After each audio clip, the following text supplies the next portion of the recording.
மொத தடவை நம்ம வீடியோ பார்க்குறீங்கன்னா நம்ம சேனல் வந்து சப்ஸ்கிரைப் பண்ணுங்கள். பிடிச்சிருந்தா லைக் பண்ணுங்கள். கோழி வளர்க்குற அனைத்து நண்பர்களுக்குமே தேவையான பதிவு தான் சொல்கிறேன். உங்கள் வீட்டில் வந்து நீங்கள் அடைக்கோழி வந்து அடை படுக்க வச்சுருந்தீங்கன்னா அந்த அடைக்கோழியில் வந்து ஒரு குஞ்சு இல்லை 2 குஞ்சு பொரித்து அந்த அடையில் படுக்காத கோழியை வந்து இப்போ நம்ம என்ன பண்ணணுமோ அந்த அடையிலேருந்து அந்த குஞ்சையும் அந்த கோழியை வந்து கீழே இறக்கி விட்டுறணும்.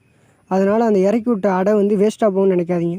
அந்த முட்டையை பூராவுமே நம்ம வீட்டில் அடைக்கோழி எதுனாலும் இருந்துச்சுன்னா அந்த அடைக்கோழியில் வந்து வச்சிடலாம். அது வைக்கும்போது எப்படி வைக்கணும்னா இரவு நேரத்தில் அந்த முட்டையை போய் அந்த கோழியில் சேர்த்து வைக்கணும்.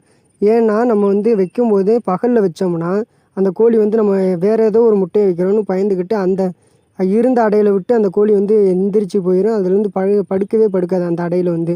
அதனால் அந்த தப்பு மட்டும் பண்ணிடாது. இரவு நேரத்தில் மட்டும் அடையில் போய் அந்த முட்டையை வைங்க. இந்த மாதிரி விவசாயம் சம்மந்தமாக வீடியோ பார்க்குறதுக்கு நம்ம சேனலை வந்து சப்ஸ்கிரைப் பண்ணுங்கள். பிடிச்சிருந்தால் லைக் பண்ணுங்கள். தொடர்ந்து நம்ம சேனலை வந்து சப்போர்ட் பண்ணுங்கள்.